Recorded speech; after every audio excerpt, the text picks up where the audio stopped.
Everyone, welcome to commerce lectures. I am Neha. आज करेंगे हम क्लास 11 बिजनेस स्टडीज़ एंड आज का हमारा टॉपिक है रिटेन्ड अर्निंग्स। रिटेन्ड प्रॉफिट्स क्या होते हैं, इनके फीचर्स क्या होते हैं।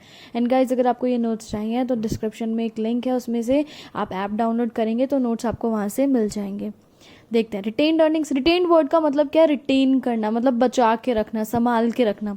तो वो प्रॉफिट जो हमने अपनी कंपनी का बचा के रखा हुआ है, इसे और किस नाम से जाना जाता है? प्लगिंग बैक ऑफ प्रॉफिट या फिर सेल्फ फाइनेंसिंग। सेल्फ मतलब होता है खुद, फाइनेंस मतलब होता है पैसा लगाना। तो जब हम खुद की कंपनी में खुद का पैसा लगाते हैं, अपनी कंपनी का ही पैसा लगाते हैं, तो सेल्फ फाइनेंसिंग कहलाता है। इंटरनल फाइनेंसिंग, इंटरनल मतलब होता है अंदर की बात हो रही है कहीं, और एक्सटर्नल मतलब कंपनी से बाहर की बात हो रही है। तो इंटरनल फाइनेंसिंग मतलब कंपनी के अंदर का ही पैसा जो है यूज़ किया जा रहा है। रिजर्व्स, रिजर्व यानी कुछ पैसा जो हमने बचा के रखा होता है, वो रिजर्व कहलाता है। सरप्लस यानी कोई एक्स्ट्रा चीज को लेके, कोई जो बच जाती है चीज एक्स्ट्रा, उसको सरप्लस बोला जाता है। तो ये सभी नाम किसके हैं? रिटेन्ड अर्निंग्स के। मीनिंग जानते हैं क्या है।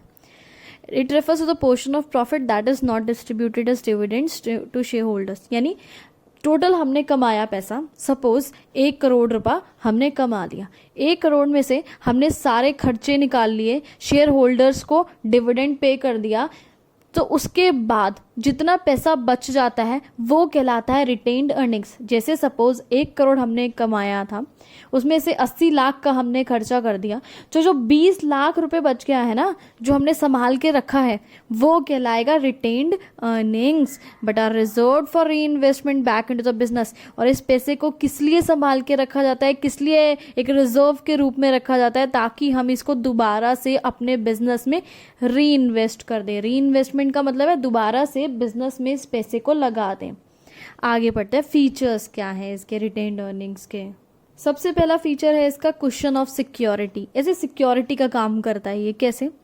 It is considered as question of security because, क्या रीजन है? It provide support when a company find its difficult to arrange finances from any other source. यानी अगर कंपनी किसी भी सोर्स से, यानी किसी भी तरीके से पैसा इकट्ठा नहीं कर पाती है, पैसा अरेंज नहीं कर पाती है, तो कौन काम आता है? रिटेन्ड अर्निंग्स, हमारा बचा हुआ पिछला प्रॉफिट काम आता है। उस पैसे को हम यूज कर सकते हैं अपनी कंपनी में। नेक्स्ट चीज देखते हैं, funds for new and innovative project. Suppose हम कोई नया प्रोजेक्ट लेके आ रहे हैं, कोई बहुत इनोवेटिव प्रोजेक्ट लेके आ रहे हैं, तो उसका पैसा कहाँ से आएगा? रिटेन्ड अर्निंग से, हमारे पुराने बचे हुए प्रॉफिट से। सो इस पैसे का यूज कहाँ कहाँ किया जा सकता है? ऐसी चीजों को फाइनेंस करना मतलब होता है पैसा लगाना, इन्वेस्ट करना। कोई रिस्की प्रोजेक्ट है बहुत, जिसमें बहुत ज्यादा रिस्क है। अब रिस्की प्रोजेक्ट में भाई कोई इन्वेस्टर नहीं मिलता है, कोई ऐसा आदमी नहीं मिलता है जो तुम्हारी कंपनी में पैसा लगा दे। सबको डर लगता है यार कि मेरे पैसे डूब गए, तो सबको अपना पैसा प्यारा है।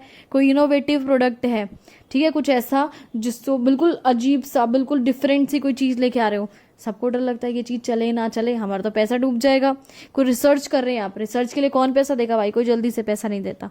नया कोई प्रोजेक्ट लेके आ रहे हैं, नहीं कोई पैसा देता, तो क्या करना है? अपना बचा हुआ पुराना प्रॉफिट लेना है और उसे इन्वेस्ट कर देना है। Next is medium and long term finance. इस पैसे को हम मीडियम टर्म के लिए या लॉन्ग टर्म के लिए अपने बिजनेस में इन्वेस्ट कर सकते हैं। ये पैसा क्या कहलाया जाता है? Honours fund, ownership fund. Ownership मतलब क्या होता है? ऑनर का ही पैसा, कंपनी के ऑनर्स का पैसा, कंपनी का पैसा। इसी पैसे को हम बिजनेस में लगा रहे हैं, चाहे मीडियम टर्म के लिए लगाओ, चाहे लॉन्ग टर्म के लिए लगाओ, अपना कोई दिक्कत नहीं है। नेक्स्ट और लास्ट पॉइंट आपका कन्वर्जन इनटू ऑनरशिप फंड। इसका क्या मतलब है? देखो, आपकी रिटेन्ड अर्निंग्स है, ठीक है, यानी पिछला बचा हुआ प्रॉफिट है जो कि कहीं पे भी खर्च नहीं हुआ है, बच गया है। अब क्या होगा? इस पैसे को आप शेयर कैपिटल में कन्वर्ट कर देंगे और अपने शेयर होल्डर्स को बोनस शेयर दे देंगे। अब बात यह है, बोनस शेयर क्या होता है? बोनस शेयर्स होता है जैसे कि आपके कुछ इंपॉर्टेंट शेयर होल्डर्स हैं, उनको आपने एज अ बोनस फ्री में शेयर्स दे दिए, ठीक है, कि भाई ये लो हमारी कंपनी के शेयर्स, लेकिन तुम्हें पैसे देने की जरूरत नहीं है, ठीक है। हमारे पास, हमारी कंपनी के पास जो रिटेन्ड अर्निंग्स पड़ी है, बचा हुआ पैसा पड़ा है, इसके बदले हम वो पैसा कंपनी में इन्वेस्ट कर लेंगे। तो इससे दो फायदे हुए।